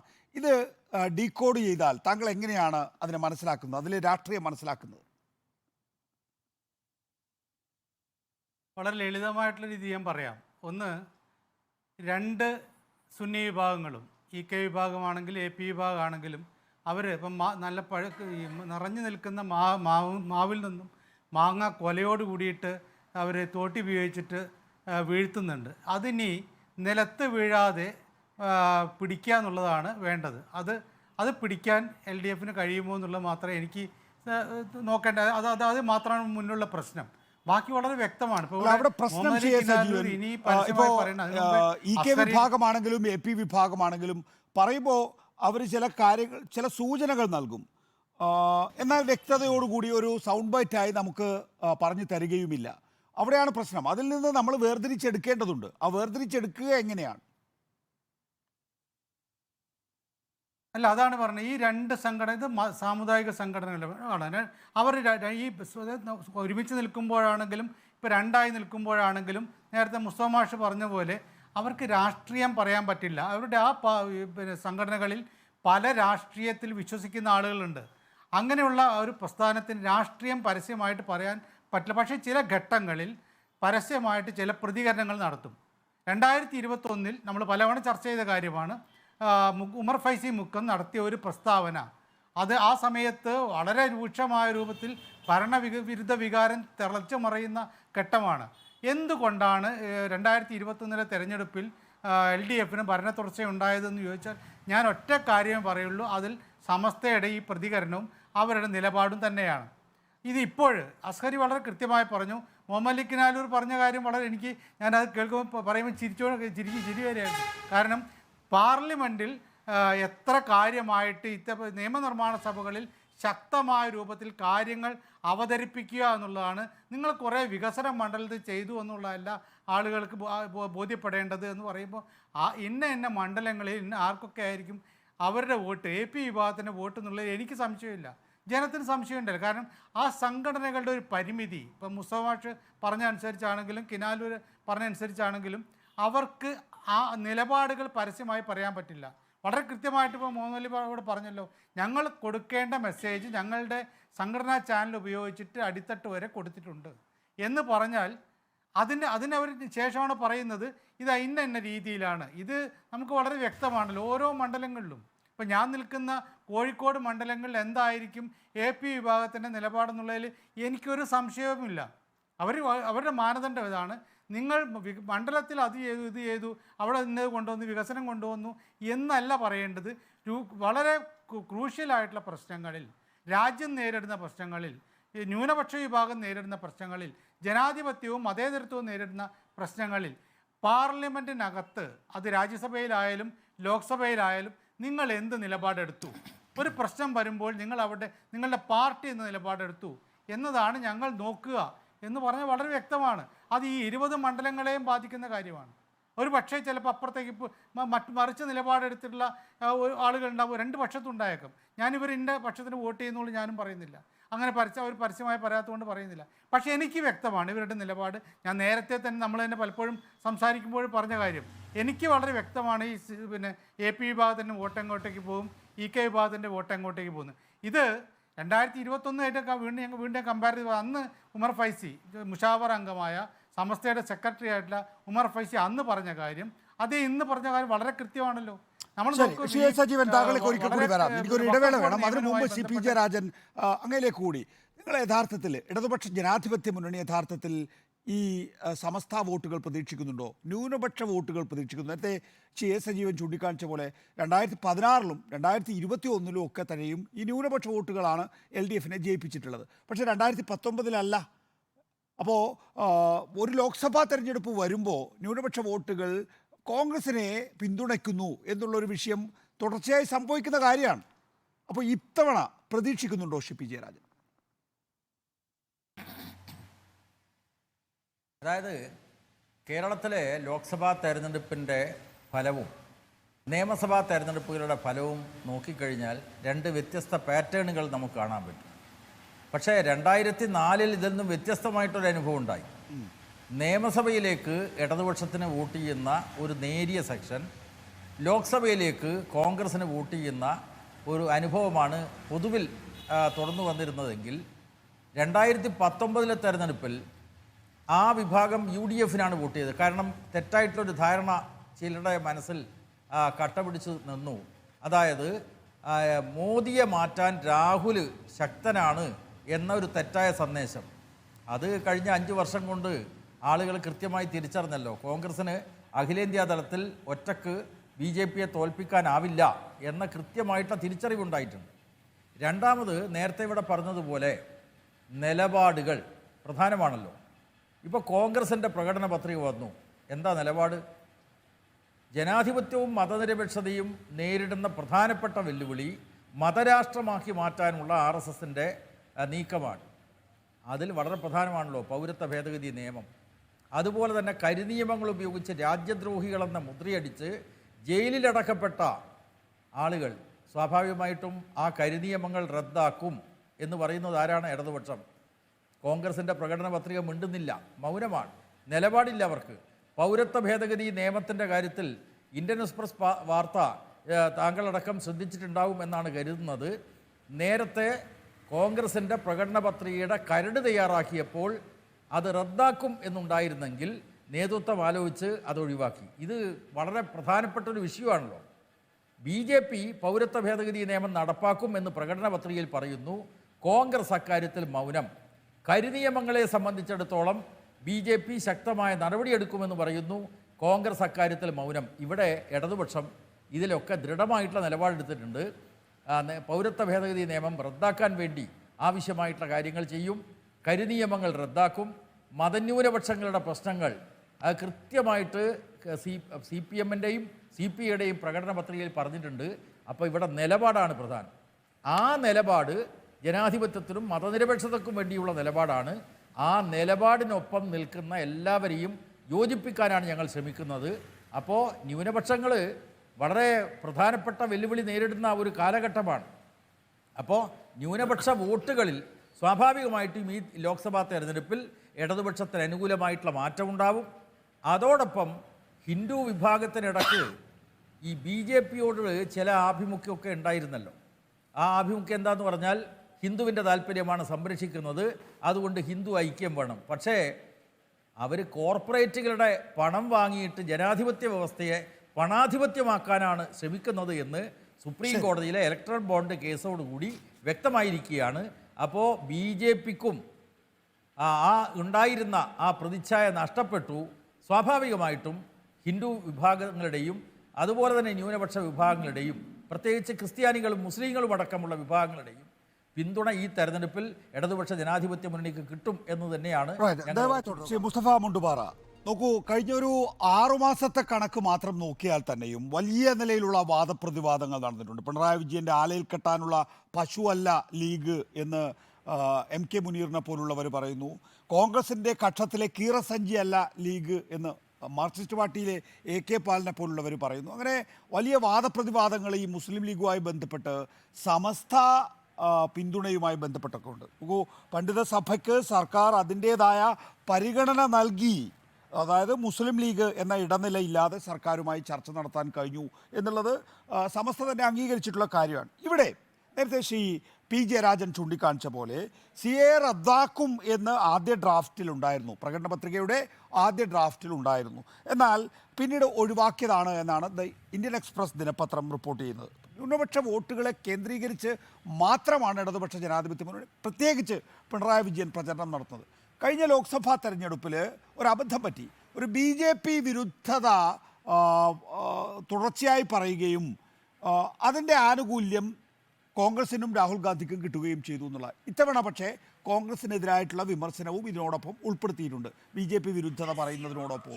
അവിടെയാണ് ന്യൂനപക്ഷ വോട്ടുകൾ എന്ന് പറയുമ്പോൾ നമുക്ക് സെക്യുലർ വോട്ട് എന്ന് ആകെ തുകയായി പറയുകയും ചെയ്യാം. ആ വോട്ടുകൾ ഇപ്പോൾ രണ്ടുപേരും സെക്യുലർ പാർട്ടികളായിട്ടാണല്ലോ നിങ്ങൾ കണക്കാക്കുന്നുണ്ടാവുക, കോൺഗ്രസും CPM അല്ലെങ്കിൽ UDF-ഉം LDF-ഉം. അവരിൽ ആരെയാണ് കൂടുതലായി വോട്ടർമാർ വരിക്കേണ്ടത്? അത് സംബന്ധിച്ച് സമസ്തയെ പോലൊരു പണ്ഡിത സഭയ്ക്ക് അഭിപ്രായം ഉണ്ടാകേണ്ടതല്ലേ?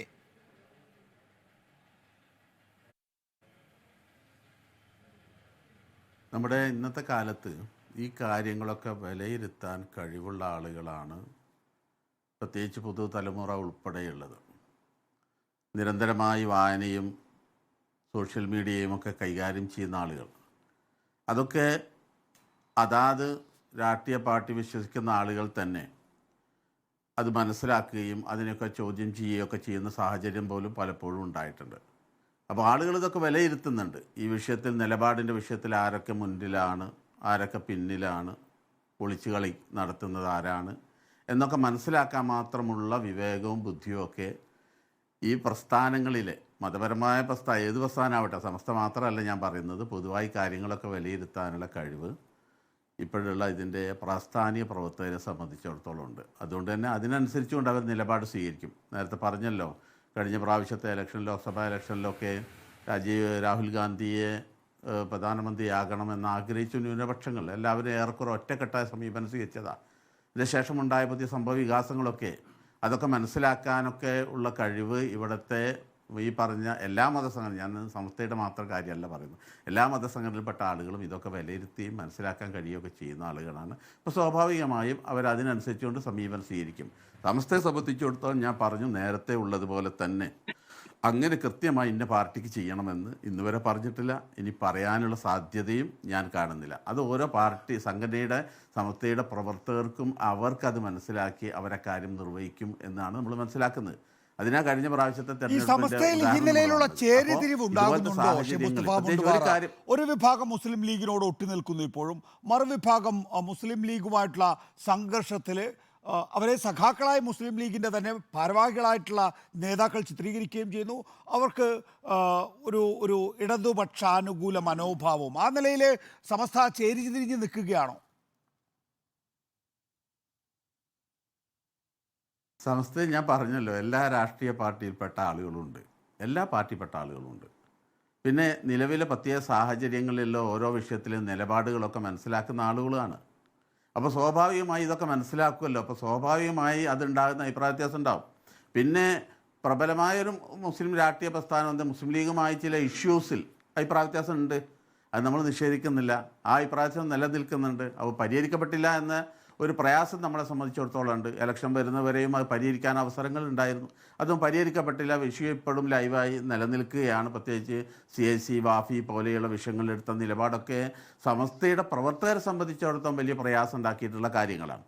അത് മാത്രമല്ല, പിന്നെ മൊത്തം ഇവിടുത്തെ രാജ്യത്തെ സാഹചര്യങ്ങളൊക്കെ മനസ്സിലാക്കി ഒക്കെ ആളുകൾ അതിനനുസരിച്ച് കൊണ്ട് സമീപനം സ്വീകരിക്കും. പ്രത്യേകിച്ച് ഒരു കാര്യം നേരത്തെ സൂചിപ്പിച്ച പോലെ തന്നെ സമസ്തയുടെ നിലപാട് വളരെ കൃത്യമാണ്. മതേതര കക്ഷികളെ മാത്രമേ സമസ്ത സപ്പോർട്ട് ചെയ്യാറുള്ളൂ. അതൊരു നോക്കൂ, അവിടെയാണ് വളരെ ഇവിടുത്തെ പ്രധാനപ്പെട്ട ചോദ്യം സാഹചര്യങ്ങളിൽ വരുന്നത്. ശ്രീ പ്രത്യേകിച്ച് ഒരു മുസ്തഫ മുണ്ടുപാറ, ന്യൂനപക്ഷ മതേതര കക്ഷികൾ ഇപ്പോൾ UDF ആണെങ്കിലും LDF ആണെങ്കിലും മതേതര കക്ഷികളായിട്ടാണ് നിങ്ങൾ വിലയിരുത്തുന്നുണ്ടാവുക. UDFിലെ ഏറ്റവും പ്രധാനപ്പെട്ട കക്ഷിയായിട്ടുള്ള കോൺഗ്രസ്, ആ കോൺഗ്രസ് ആണ് ഈ BJPയെ മാറ്റി നിർത്തുന്ന ഒരു സർക്കാർ ഉണ്ടാവുകയാണ് എങ്കിൽ അതിന് നേതൃത്വം വഹിക്കേണ്ടത്. അങ്ങനെയുള്ള ഒരു പാർട്ടിക്ക് വോട്ട് ചെയ്യുന്നതല്ലേ നല്ലത് എന്നത് സംബന്ധിച്ച് സ്വാഭാവികമായും ന്യൂനപക്ഷ വിഭാഗങ്ങൾ ചിന്തിച്ചതുകൊണ്ടാണ് 2019 ലോക്സഭാ തെരഞ്ഞെടുപ്പിൽ 19 ലോക്സഭാ സീറ്റുകളും UDFിന് കിട്ടിയിട്ടുള്ളത്. അത് മാറേണ്ട എന്തെങ്കിലും സാഹചര്യം ഈ ലോക്സഭാ തെരഞ്ഞെടുപ്പിലുണ്ടോ? ഞാൻ പറഞ്ഞല്ലോ, അതൊക്കെ മനസ്സിലാക്കാനുള്ള ബുദ്ധിയും വിവേകവും ഒക്കെ ഇത് എല്ലാ സംഘടനയുടെ പ്രവർത്തകർക്കുണ്ടാവും. പ്രത്യേകിച്ച് മുസ്ലിം ന്യൂനപക്ഷങ്ങൾ ഏറെ പ്രയാസം നേരിടുന്ന സാഹചര്യത്തിൽ കൃത്യമായി ഇത് കൂടെ നിൽക്കേണ്ട സമയത്ത് ആരൊക്കെ കൂടെ നിന്നു, ആരൊക്കെ നിഷേധിച്ചു, ആരൊക്കെ ഒളിച്ചു കളിച്ചു എന്നൊക്കെ മനസ്സിലാക്കാനുള്ള ബുദ്ധിയും വിവേകവും ഒക്കെ ഇവിടുത്തെ വോട്ടർമാരായ എല്ലാ വിഭാഗത്തിൽപ്പെട്ട മതസംഘടനപ്പെട്ട ന്യൂനപക്ഷ വിഭാഗപ്പെട്ട ആളുകൾക്കും ഉണ്ടാവും. അതനുസരിച്ചുകൊണ്ട് അവർ നിലപാട് സ്വീകരിക്കും എന്ന് തന്നെ നമ്മൾ എന്ന് വെച്ചാൽ ശ്രീ മുസ്തഫ മുണ്ടുപാറ, ഒളിച്ചു കളിച്ചവരെ തിരിച്ചറിയണം എന്നുള്ളതാണോ ഈ ലോക്സഭാ തെരഞ്ഞെടുപ്പിന്റെ സന്ദേശം? ഞാൻ പറഞ്ഞല്ലോ, അത് ഉൾപ്പെടെ ഒരു വിഷയം മാത്രമല്ല, അതൊക്കെ വിലയിരുത്തപ്പെടും. സ്വാഭാവികമാണത്. ഒരു തെരഞ്ഞെടുപ്പിന് മുമ്പിൽ അതൊക്കെ പഴയ കാലത്ത് ആഠ്യ മനസ്ഥിതിയൊക്കെ ഉണ്ടായിരുന്നു. ഇന്നതല്ല, ആളുകൾ ഇതൊക്കെ മനസ്സിലാക്കുന്ന ആളുകളാണ്. അപ്പോൾ സ്വാഭാവികമായും അവർ അത് വിലയിരുത്തി അവരുടെ മനസ്സിൻ്റെ യോജിപ്പിനനുസരിച്ചുകൊണ്ട് അവർ വോട്ട് ചെയ്യും, നിലപാടെടുക്കുകയൊക്കെ ചെയ്യും. പ്രത്യേകിച്ച് ഇവിടെ ഒളിച്ചുകളിയൊക്കെ ചിലപ്പോൾ ഉണ്ടായിട്ടുണ്ടാകും. ആ നിലയിലുള്ള ഒരു വിലയിരുത്തല് മുറിവ് ചിലപ്പോൾ ന്യൂനപക്ഷ വിഭാഗങ്ങൾക്കിടയിൽ ഉണ്ടാവും. പക്ഷെ ആത്യന്തികമായി കോൺഗ്രസ് പോയിട്ടേ കാര്യമുള്ളൂ. ഈ പറയുന്ന CPM ഒരു ചില്ലറ സീറ്റും കൊണ്ടുപോയാൽ എന്തു ഗുണം എന്നത് സംബന്ധിച്ച് ഒരു തോന്നൽ സ്വാഭാവികമായും മുസ്ലിം ജനവിഭാഗങ്ങൾക്കിടയിൽ ഉണ്ടാകില്ലേ? കഴിഞ്ഞ തവണ പറഞ്ഞത് തന്നെയാണ് വിഷയം. ഇവരെ ഒറ്റക്കക്ഷിയായി വരട്ടെ എന്ന് തീരുമാനിക്കാൻ വേണ്ടിയിട്ടാണല്ലോ 19 സീറ്റുകൾ നൽകിയത്.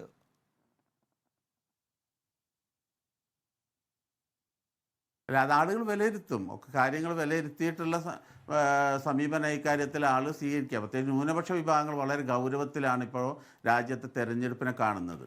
നേരത്തെ എൻ്റെ സുഹൃത്ത് ബഹുമാന്യനായ മുഹമ്മദ് കിനാലൂർ സൂചിപ്പിച്ച കാര്യം അത് തന്നെയാണ്. അതായത് നിലപാട് വളരെ കർശനം, വളരെ പ്രാധാന്യം അറിയിക്കുന്നത് തന്നെയാണ്. ആരൊക്കെ നിലപാടെടുത്തു, എന്തൊക്കെ നിലപാടെടുത്തു എന്നുള്ളത് സ്വാഭാവികമായും അത് വോട്ടർമാരെന്ന നിലയ്ക്ക്, അത് സംഘടനാ തലത്തിലല്ല, അത് ഏതെങ്കിലും പക്ഷത്തിൻ്റെ ഭാഗമായിട്ടല്ല, അതൊക്കെ വിലയിരുത്തും വോട്ടർമാർ.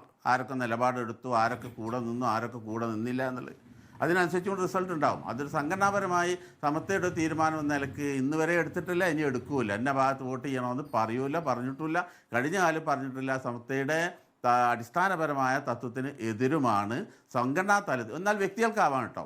എല്ലാ രാഷ്ട്രീയ പാർട്ടി, എല്ലാ വ്യക്തികളും സംഘടനയുടെ സമത്വയുടെ നേതൃത്വത്തിലുള്ള പല വ്യക്തികളും ഈ രാഷ്ട്രീയ പ്രവർത്തനത്തിന് പ്രഭാഷകരായും അല്ലാതെയൊക്കെ പോകുന്നുണ്ട്. അതും സമസ്ത വിലക്കുന്നില്ല. ആ ഇഷ്ടപ്പെട്ടവർക്ക് അവരുടെ രാഷ്ട്രീയ പാർട്ടിക്ക് വേണ്ടി പ്രസംഗത്തിനും പരിപാടിക്കും പോകുന്നതിനൊന്നും കുഴപ്പമില്ല. പക്ഷെ സമസ്ത എന്ന പ്രാസ്ഥാനം അതിന് മൊത്തമായി ഇങ്ങനെ ഇക്കാര്യത്തിൽ ഒരു നിലപാടും എടുക്കില്ല. ഇവിടെ ശ്രീ മുഹമ്മദ് അലി കിനാലൂർ, ഞാൻ അങ്ങനെയൊക്കെ വരാം. ശ്രീ മുഹമ്മദ് അലി കിനാലൂർ, നോക്കൂ, ഈ ഇപ്പോൾ ഒളിച്ചു പറയുന്ന കുറേ കാര്യങ്ങളുണ്ടല്ലോ. അതായത് 370ൻ്റെ കാര്യത്തിൽ കോൺഗ്രസ് എടുത്തിട്ടുള്ള നിലപാടെന്ന് പറയുന്നത് സംസ്ഥാന പദവിയാണ്, പ്രത്യേക അവകാശങ്ങൾ ഇനിയിപ്പോൾ ജമ്മു കാശ്മീരിന് വേണ്ടതില്ല എന്ന BJPയുടെ നിലപാട് തന്നെയാണ് ഇപ്പോൾ കോൺഗ്രസും അവരുടെ പ്രകടന പത്രികയിലൂടെ ചൂണ്ടിക്കാണിക്കുന്നത്. CAയുടെ കാര്യത്തിൽ മൗനം അവലംബിച്ചിട്ടുണ്ട്. ഇനി എന്തായാലും പക്ഷേ P. ചിദംബരം ഇവിടെ വന്നിട്ട് പറയുന്നു, പ്രിയങ്ക ഗാന്ധി ഇവിടെ വന്നിട്ട് പറയുന്നു CA റദ്ദ് ചെയ്യണമെന്നുള്ളത് തന്നെയാണ്. പക്ഷേ പ്രകടന പത്രികയിൽ അത് അവർക്ക് ഉൾക്കൊള്ളിക്കാൻ കഴിയും. അതിന് എന്തുകൊണ്ടാണ് നമ്മൾ മനസ്സിലാക്കാത്തത്? അവർക്ക് ഈ ഹിന്ദി ഹൃദയഭൂമിയിൽ ഇതൊരു ന്യൂനപക്ഷ പാർട്ടിയാണ്, ഒരു മുസ്ലിം പാർട്ടിയാണെന്ന ചിത്രീകരണം ഉണ്ടാകും. അത് ഒഴിവാക്കുന്നതിന് വേണ്ടിയിട്ടാണ് ഇത്തരം കാര്യങ്ങൾ തൽക്കാലത്തേക്ക് ഒളിച്ചുകൊണ്ട്. പക്ഷേ ആത്യന്തികമായി അത് ന്യൂനപക്ഷങ്ങൾക്ക് കൂടി വേണ്ടിയാണ് എന്ന് തിരിച്ചറിയാനാകുന്നില്ലേ? തീർച്ചയായും കോൺഗ്രസ് ഒരു ന്യൂനപക്ഷ വിരുദ്ധ പാർട്ടിയാണ് എന്നൊരു ആക്ഷേപമോ ഞാൻ ഉന്നയിക്കുന്നില്ല. കോൺഗ്രസ് ഒരു കാലത്തും മുസ്ലിങ്ങളുടെ കൂടെ നിന്നിട്ടില്ല എന്നും പറയുന്നില്ല. അങ്ങനെ കോൺഗ്രസിന്റെ ഒരു അസ്തിത്വം നിഷേധിക്കുക അല്ലെങ്കിൽ CPMന്റെ അസ്തിത്വം നിഷേധിക്കുക എന്ന അർത്ഥത്തിൽ ഈ ചർച്ചയെ മുന്നോട്ട് കൊണ്ടുപോകാൻ ആഗ്രഹിക്കുന്നില്ല. അതേ സമയത്ത് ഏത് പാർട്ടിയാണെങ്കിലും നമ്മുടെ രാജ്യത്ത് കഴിഞ്ഞ 10 വർഷത്തിനിടയിൽ ഉണ്ടായ ഏറ്റവും വലിയ പ്രശ്നങ്ങളിലൊന്ന് ന്യൂനപക്ഷ അപരവൽക്കരണം അതിന്റെ പരകോടിയിലെത്തി എന്നുള്ളതാണ്. അതിനുവേണ്ടി നിയമനിർമ്മാണം നടത്തുന്നു, പലതരത്തിലുള്ള അതിക്രമങ്ങൾ സംഭവിക്കുന്നു, പലതരത്തിൽ ഈ ന്യൂനപക്ഷങ്ങളെ നമ്മുടെ മുഖ്യധാരയിൽ നിന്ന് പുറത്താക്കാനുള്ള ശ്രമങ്ങൾ പല നാടുകളിലായി നടന്നുകൊണ്ടിരിക്കുന്നുണ്ട്. കഴിഞ്ഞ 10 വർഷത്തെ ഏറ്റവും പ്രധാനപ്പെട്ട അനുഭവങ്ങളിലൊന്ന് അതാണ്. അത് ന്യൂനപക്ഷങ്ങൾ എന്ന് പറയുമ്പോൾ ഞാൻ മുസ്ലിങ്ങൾ എന്ന അർത്ഥത്തിൽ മാത്രമല്ല പറയുന്നത്, ക്രൈസ്തവ സമൂഹം ഉൾപ്പെടെ. ഈ കഴിഞ്ഞ ദിവസം തെലങ്കാനയിൽ മദർ തെരേസയുടെ പേരിലുള്ള ഒരു സ്കൂൾ അടിച്ചു തകർത്ത അനുഭവം ഉണ്ടായിട്ടുണ്ട്. അതേപോലെ മലയാളിയായ ഒരു സുവിശേഷകന് നേരെ കഠിനമായ അതിക്രമങ്ങൾ ഉണ്ടായിട്ടുണ്ട്. ഇങ്ങനെ ന്യൂനപക്ഷ സമുദായങ്ങൾക്കിടയിൽ വലിയ അരക്ഷിതത്വം രൂപപ്പെട്ടു വന്ന ഒരു കാലയളവ് കൂടിയാണിത്. ഈ കാലത്ത് ജനാധിപത്യ പാർട്ടികൾ എന്താണ് ചെയ്യേണ്ടത്? ഞാനത് കോൺഗ്രസ്, മുസ്ലിം ലീഗ് അല്ലെങ്കിൽ മറ്റേതെങ്കിലും പാർട്ടി എന്ന അർത്ഥത്തിലല്ല പറയുന്നത്. ജനാധിപത്യ പാർട്ടികൾ എന്താണ് ചെയ്യേണ്ടത്? ഈ അരക്ഷിതവൽക്കരിക്കപ്പെട്ടുകൊണ്ടിരിക്കുന്ന ജനസമൂഹത്തിനൊപ്പം നിൽക്കുകയും നിങ്ങളുടെ കൂടെ ഞങ്ങൾ ഉണ്ട്, നിങ്ങൾ ഒറ്റക്കായി പോകില്ല എന്ന് അവരെ ആശ്വസിപ്പിക്കുകയും അവരെ ചേർത്ത് പിടിക്കുകയും ചെയ്യേണ്ടുന്ന പ്രവർത്തനങ്ങളാണ് എല്ലാ ജനാധിപത്യ പാർട്ടികളിൽ നിന്നും ഞങ്ങൾ ആഗ്രഹിക്കുന്നത്, പ്രതീക്ഷിക്കുന്നത്. അങ്ങനെയാണ് സംഭവിക്കേണ്ടത്. കാരണം അപരവൽക്കരിക്കപ്പെട്ടുകൊണ്ടിരിക്കുന്ന അല്ലെങ്കിൽ പുറന്തള്ളപ്പെടട്ടെ എന്ന് ഒരു വിഭാഗം ആഗ്രഹിക്കുകയും അതിനുവേണ്ടി നിയമനിർമ്മാണങ്ങൾ നടത്തുകയും ചെയ്യുന്ന കാലത്ത് അങ്ങനെ പുറന്തള്ളപ്പെടേണ്ടവരല്ല, ചരിത്രത്തിൽ നിന്നോ വർത്തമാനത്തിൽ നിന്നോ വെട്ടിമാറ്റപ്പെടേണ്ടവരല്ല ഈ ന്യൂനപക്ഷ സമുദായം എന്ന് വിളിച്ചു പറയാനുള്ള ബാധ്യത എല്ലാ പാർട്ടികൾക്കുമുണ്ട്. ആ ബാധ്യത ആരാണ് നിർവഹിക്കുന്നത് എന്നതിനെ കുറിച്ച് ജനങ്ങൾക്കൊക്കെ നല്ല ബോധ്യവുമുണ്ട്. ഞാനതിന് ഏതെങ്കിലും ഒരു പാർട്ടിയുമായി ബന്ധപ്പെട്ട് പറയുകയല്ല. എല്ലാ കാലത്തും എല്ലാ നിലയിലും ന്യൂനപക്ഷങ്ങളോട് വിരുദ്ധമാണ് ഇന്ന പാർട്ടി എന്നൊന്നും പറയാനല്ല ആഗ്രഹിക്കുന്നത്. അതിനപ്പുറത്ത് പക്ഷേ ന്യൂനപക്ഷങ്ങൾ ആഗ്രഹിക്കുന്നത് സുരക്ഷിതപൂർണമായ ഒരു ജീവിതാന്തരീക്ഷമാണ്. ന്യൂനപക്ഷങ്ങൾ അപരവൽക്കരിക്കാൻ ശ്രമിക്കുന്ന സമയത്ത് നിങ്ങളുടെ കൂടെ ഞങ്ങൾ ഉണ്ട് എന്ന് പറയുന്ന പാർട്ടികളെയും നേതാക്കളെയും MP-മാരെയുമാണ് ഈ നാട്ടിലെ ന്യൂനപക്ഷ വിഭാഗങ്ങൾ ആഗ്രഹിക്കുന്നത്. ആ തരത്തിലേക്ക് പാർട്ടികൾക്കും മുന്നണികൾക്കും നിലപാട് സ്വീകരിക്കാൻ കഴിയുന്നുണ്ടോ എന്ന ഒരു ചോദ്യം ലോക്സഭാ തെരഞ്ഞെടുപ്പ് കാലത്ത് പരസ്യമായ നിലപാട് പ്രകടിപ്പിക്കാൻ കഴിയാത്തവരെ ഏതെങ്കിലും അകറ്റി നിർത്തണം എന്നുള്ളതാണോ കാന്തപുരം വിഭാഗത്തിന്റെ നിലപാട്? ഉദാഹരണത്തിന് വയനാട്ടിൽ രാഹുൽ ഗാന്ധി വന്നപ്പോൾ പച്ചക്കൊടി ഉയർത്താൻ അനുവദിച്ചിട്ടില്ല എന്നുള്ളത് ഒരു ബിംബം പോലെ നിങ്ങളുടെ മുന്നിലുണ്ടോ? ഇപ്പോൾ 370-ൻ്റെ കാര്യത്തിലോ CAയുടെ കാര്യത്തിനകത്തോ അല്ലെങ്കിൽ NPR-ൻ്റെ കാര്യത്തിലോ NRC-യുടെ കാര്യത്തിലോ ഒക്കെ തന്നെയും മൗനം അവലംബിക്കുന്നത് വേദനാജനകമാണ്. അതുകൊണ്ട് അങ്ങനെയുള്ളവരെ അല്ല, നിലപാട് പറയുന്നവരെയാണ് സ്വീകരിക്കേണ്ടത് എന്ന് വ്യക്തമായ നിലപാടുണ്ടോ?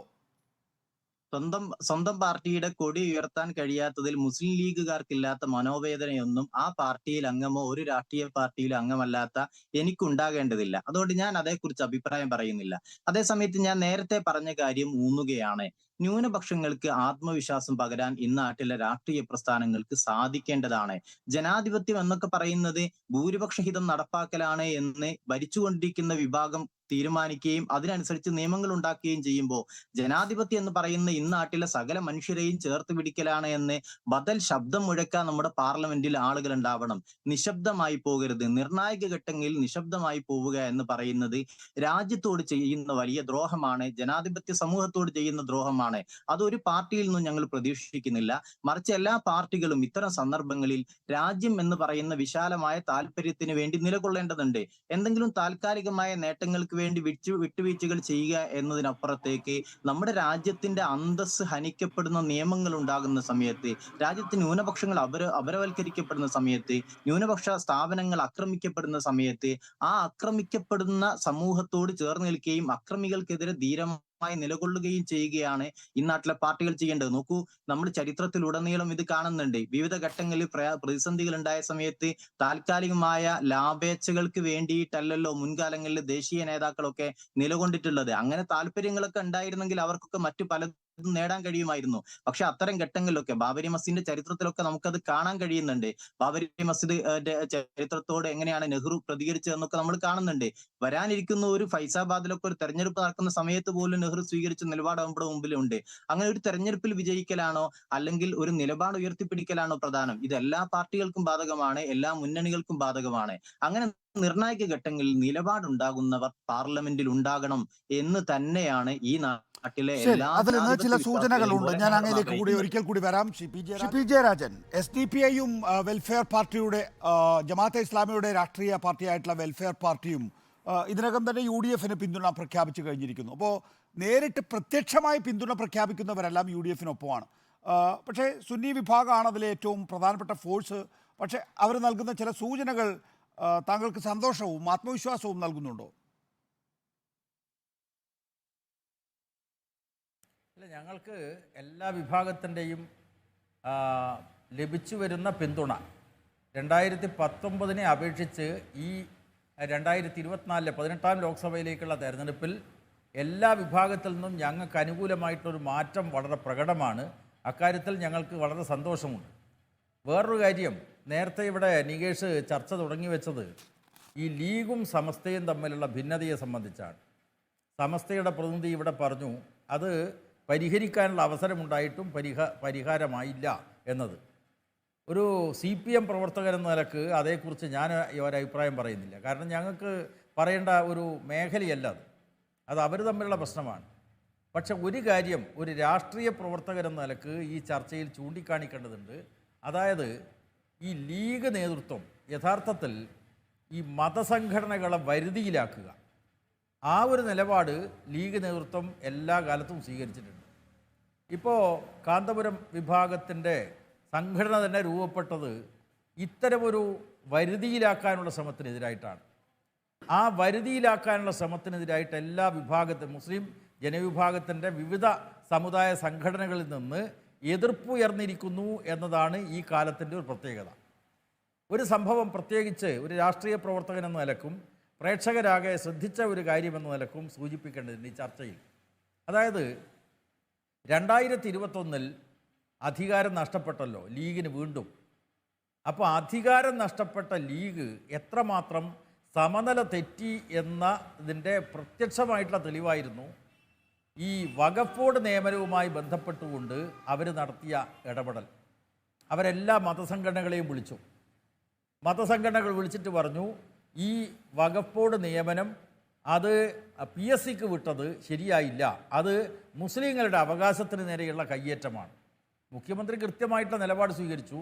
നിങ്ങൾക്ക് വിശ്വാസമുള്ള നിലയിൽ മാത്രമേ ഞങ്ങൾ നിങ്ങളുടെ ഇസ്ലാം മത വിശ്വാസികളെ തന്നെ വഖഫ് ബോർഡിൽ ഉൾപ്പെടുത്തണം, അതിലുപരിയായിട്ട് വല്ല നിയമനവും വരുന്നുണ്ടെങ്കിൽ നിങ്ങളുടെ ആശങ്ക ഞങ്ങൾ പരിഗണിക്കും എന്ന് മുഖ്യമന്ത്രി പറഞ്ഞു.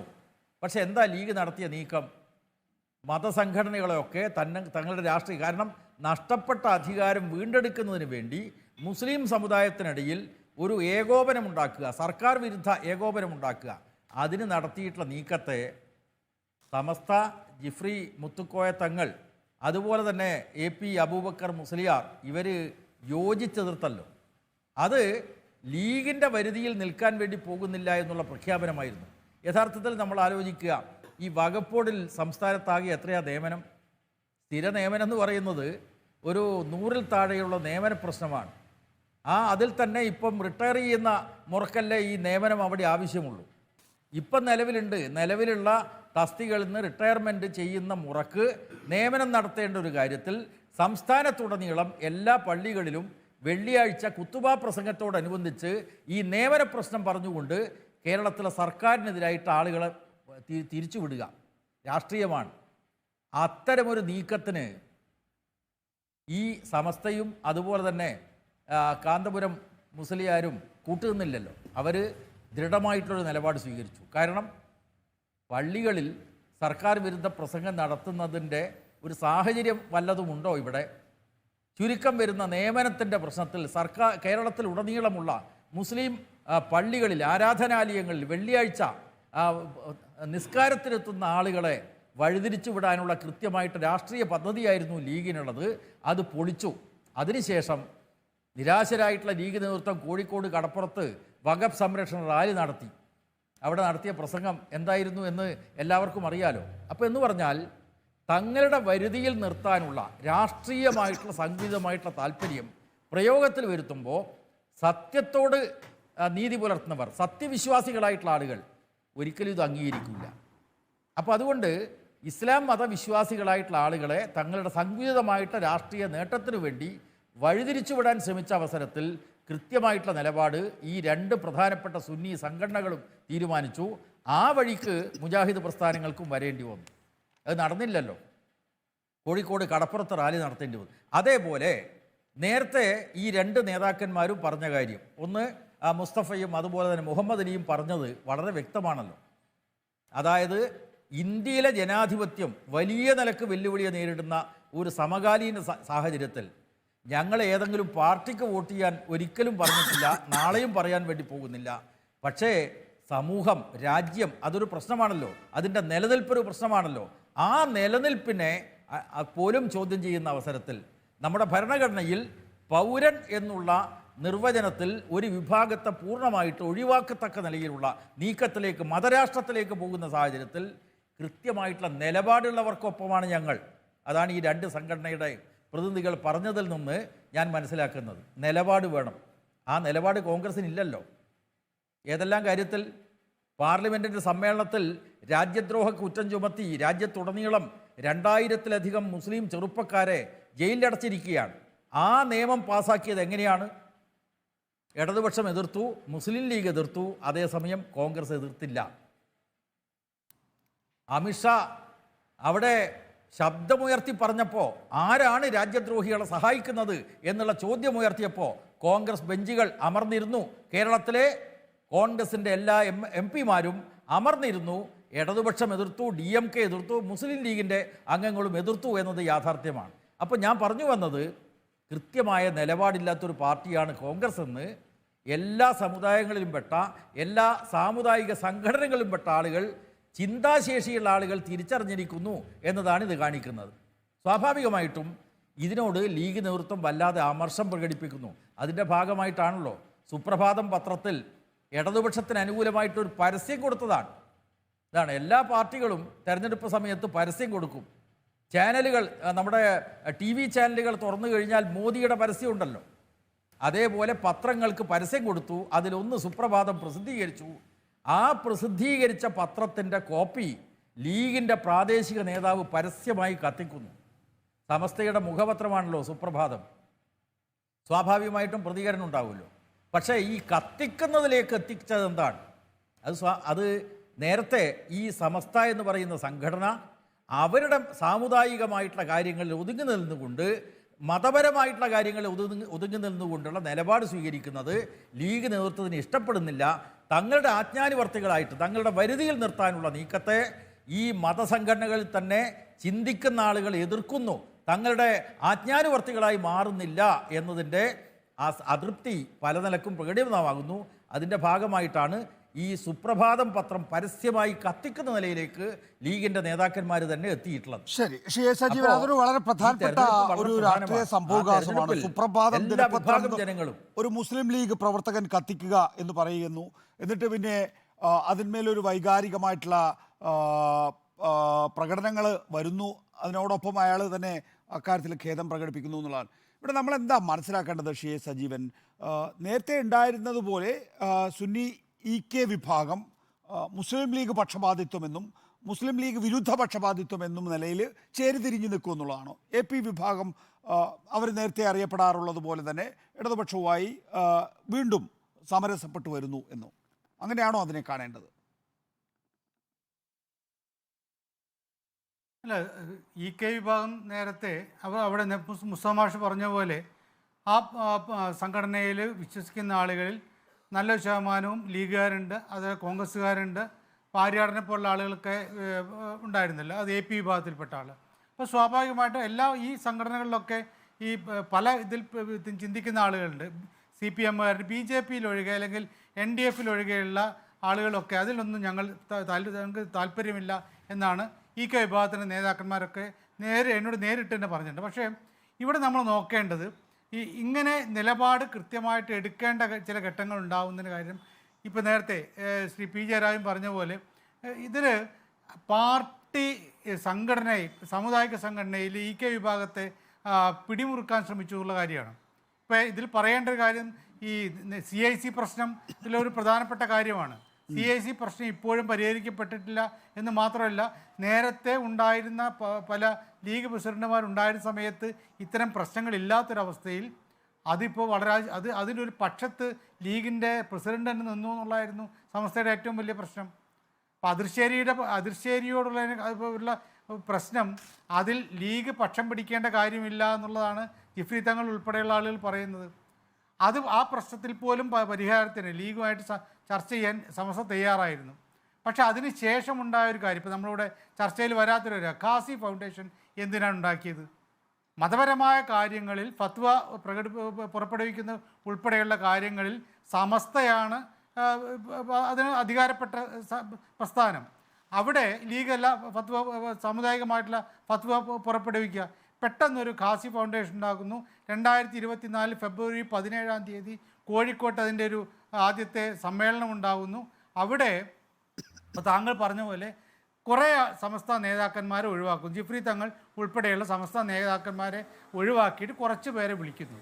അത് അവർ തന്നെ സദസ്സിലിരിക്കുന്നു എന്നുള്ള രീതിയിൽ. അപ്പോൾ പാണക്കാട് തങ്ങന്മാരുടെ നേതൃത്വത്തിൽ ഇനി മതപരമായ കാര്യങ്ങളിൽ തീർപ്പ് കൽപ്പിക്കുന്ന ഒരു സംഘടനയായിട്ട് ശരി, വ്യക്തമാണ്. ഞാൻ അക്കാര്യത്തിലുള്ള ഒരു പ്രതികരണം എടുത്തോട്ടെ. ശ്രീ മുസ്തഫ മുണ്ട് പറ. നമ്മളെ സംബന്ധിച്ചിടത്തോളം ഇനി 2 മിനിറ്റ് മാത്രമേ ബാക്കിയുള്ളൂ. ഇവിടെ ഖാസി ഫൗണ്ടേഷൻ, ഇപ്പോൾ സജീവൻ ചൂണ്ടിക്കാണിച്ച ഖാസി ഫൗണ്ടേഷൻ, ഈ മതപണ്ഡിത സഭയിൽ ഒരു റോളുണ്ടല്ലോ, അത് പാണക്കാട്ടെ തങ്ങന്മാരെ ഏറ്റെടുക്കുകയാണോ? അങ്ങനെ ഒരു പരാതി ഉണ്ടോ സമസ്തയ്ക്ക്? സമസ്തകളെ ജമിയത്തുൽ ഉലമ എന്ന് പറയുന്നത് അതിൻ്റെ പരമാധികാര ബോഡി മുഷാവറ എന്ന പേരിലാണ് അറിയപ്പെടുക. അത് കേരളത്തിലെ തിരഞ്ഞെടുക്കപ്പെട്ട പ്രഗത്ഭരായ 40 പണ്ഡിതന്മാരുടെ പരമാധികാര ബോഡിയാണ്. സമസ്തയുമായി ബന്ധപ്പെട്ട എല്ലാ വിഷയങ്ങളും അന്തിമമായി തീർപ്പ് കൽപ്പിക്കപ്പെടുക ആ ബോഡിയാണ്. അത് കീഴ്ഘടകങ്ങൾ 14 ഉപഘടകങ്ങളുണ്ട്. പക്ഷേ ഇതിലൊക്കെ ഇതുമായി ബന്ധപ്പെട്ട കാര്യങ്ങളിലൊക്കെ തീർപ്പ് കൽപ്പിക്കാറുള്ളത് സമസ്തകളുടെ ജമിയത്തുൽ ഉലമയുടെ ആ മുഷാവറ എന്ന് പറയുന്ന ബോഡി. അത് ബഹുമാന്യനായ സയ്യിദുൽ ഉലമ സയ്യിദ് മുഹമ്മദ് ജിഫ്രി മുത്തുക്കോയ തങ്ങൾ പ്രസിഡൻറ്റും പ്രൊഫസർ ആലിക്കുട്ടി മുസ്ലിയാർ ജനറൽ സെക്രട്ടറിയുമായ സമിതിയാണ് തീരുമാനമെടുക്കാറുള്ളത്. ആ തീരുമാനത്തോടൊപ്പം തന്നെയാണ് ഉണ്ടാവാറുള്ളത്. വേറെ ഒരുപാട് സംഘടനകൾ ഇവിടെ പ്രവർത്തിക്കുന്നുണ്ട്. അത് ചില ഖാദി ഫൗണ്ടേഷൻ ഉൾപ്പെടെയുള്ള സംഘടനകൾ. ഇത് സമസ്തയുടെ ഔദ്യോഗികമായ തീരുമാനമൊക്കെ വരാറുള്ളത് ഈ സംസ്ഥാന ജമിയത്തുൽ ഉലമയുടെ മുഷാവറയിലാണ്. കഴിഞ്ഞ കാലങ്ങളിലാണ് തുടർന്നും അങ്ങനെ തന്നെയാണ്, ഇപ്പോഴും ആ രീതിയിൽ. പക്ഷേ മുഷാവറ ഉള്ളപ്പോൾ തന്നെ ഖാസി ഫൗണ്ടേഷൻ ഉണ്ടാക്കുന്നത് സമസ്തയെ മറികടക്കുന്നതിനെ, മുഷാവറയെ മറികടക്കുന്നതിനെ മുഷാവറ മറികടക്കാൻ കഴിയില്ല. അതാർക്കും കഴിയില്ല. സമസ്തയുടെ പരമാധികാര ബോഡി എന്ന് പറയുന്നത് മുഷാവറ, അതിനെ ആർക്കും മറികടക്കാൻ കഴിയില്ല. ആ 40 അംഗ പണ്ഡിത സഭ എടുക്കുന്ന തീരുമാനമായിരിക്കും കേരളത്തിലെ സുന്നികൾ അംഗീകരിക്കപ്പെടുക, സമസ്തയുടെ ആളുകൾ അംഗീകരിക്കപ്പെടുക. അതാർക്കും മറികടക്കാനൊന്നും കഴിയില്ല. അതൊരു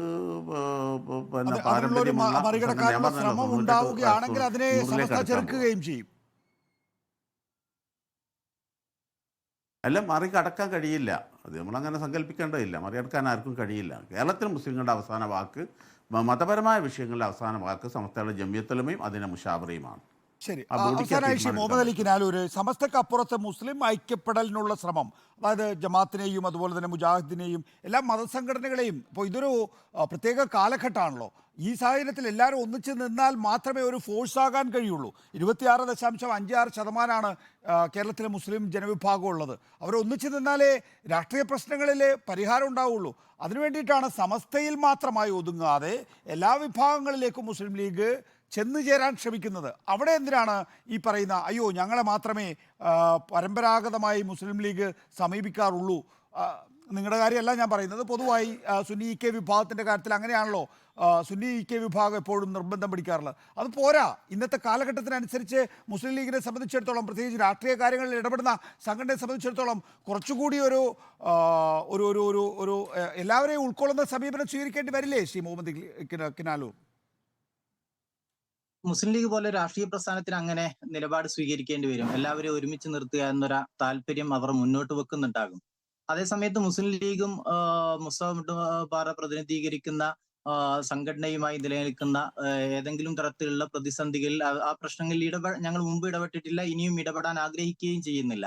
അതേസമയം സമസ്ത ജമിയത്തുൽ ഉലമ, കേരള മുസ്ലിം ജമാഅത്ത് പോലുള്ള സംഘടനകളെ സംബന്ധിച്ചിടത്തോളം, ഞങ്ങളുടെ പ്രസ്ഥാനത്തെ സംബന്ധിച്ചിടത്തോളം തീർച്ചയായും ഞങ്ങൾക്ക് ജമാഅത്തെ ഇസ്ലാമി ഉൾപ്പെടെയുള്ള സംഘടനകളോട് വിയോജിപ്പുണ്ട്. അതുകൊണ്ട് ഞങ്ങളുടേതായ ഒരു താല്പര്യത്തിനകത്ത് അത്തരം പ്ലാറ്റ്ഫോമുകൾ രൂപപ്പെട്ടു വരികയില്ല. ഞങ്ങൾ ആശയപരമായി വലിയ വിയോജിപ്പുകളുണ്ട്. ജമാഅത്തെ ഇസ്ലാമിയുടെ നയങ്ങളോട് ഞങ്ങൾക്ക് വലിയ വിയോജിപ്പുകളുണ്ട്. അതേസമയം മുസ്ലിം ലീഗിന് അത്തരം താല്പര്യങ്ങൾ ഉണ്ടാകാം. അങ്ങനെ ചേർത്ത് പിടിക്കാനുള്ള ശ്രമങ്ങൾ മുസ്ലിം ലീഗ് നടത്തുന്നുവെങ്കിൽ അത് അവരുടെ രാഷ്ട്രീയ താല്പര്യത്തിന് വേണ്ടിയാണ്.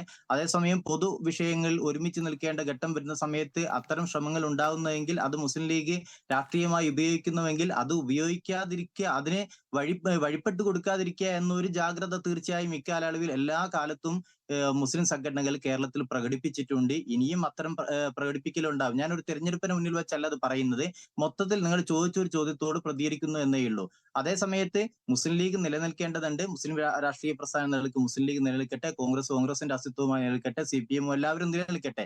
പക്ഷെ ആത്യന്തികമായി ജനാധിപത്യം എന്ന ആശയത്തെ, മതേതരത്വം എന്ന മൂല്യത്തെ ഉയർത്തിപ്പിടിച്ച് ന്യൂനപക്ഷങ്ങളെ ചേർത്ത് പിടിച്ച് ഭരണഘടനയോട് ഐക്യദാർഢ്യപ്പെട്ടുകൊണ്ട് നിലനിൽക്കാൻ ഈ പാർട്ടികൾക്ക് സാധിക്കട്ടെ എന്നാണ് ഞങ്ങൾ ആഗ്രഹിക്കുന്നത്. ശരി, വളരെ നന്ദി ഈ ചർച്ചയിൽ പങ്കെടുത്തതിന്. ന്യൂനപക്ഷ രാഷ്ട്രീയം നന്നായി അറിയുന്നവർക്ക് മാത്രമേ ഇത് എന്താണ് ഇവർ പറയുന്നത് എന്ന് ഡീകോഡ് ചെയ്യാൻ സാധിക്കുകയുള്ളൂ. വരുന്ന ദിവസങ്ങളിൽ അത് കുറച്ചുകൂടി വ്യക്തതയോടുകൂടി തന്നെ പ്രതികരണങ്ങളായി വരും എന്നുകൂടി കരുതാം നമുക്ക്. പി ജയരാജൻ CPM സംസ്ഥാന സമിതി അംഗം, മുസ്തഫ മുണ്ടുപാറ, മുഹമ്മദ് അലി കിനാലൂർ സമസ്ത കാന്തപുരം വിഭാഗം, A സജീവൻ രാഷ്ട്രീയ നിരീക്ഷകൻ സഹകരിച്ചതിന് നന്ദി.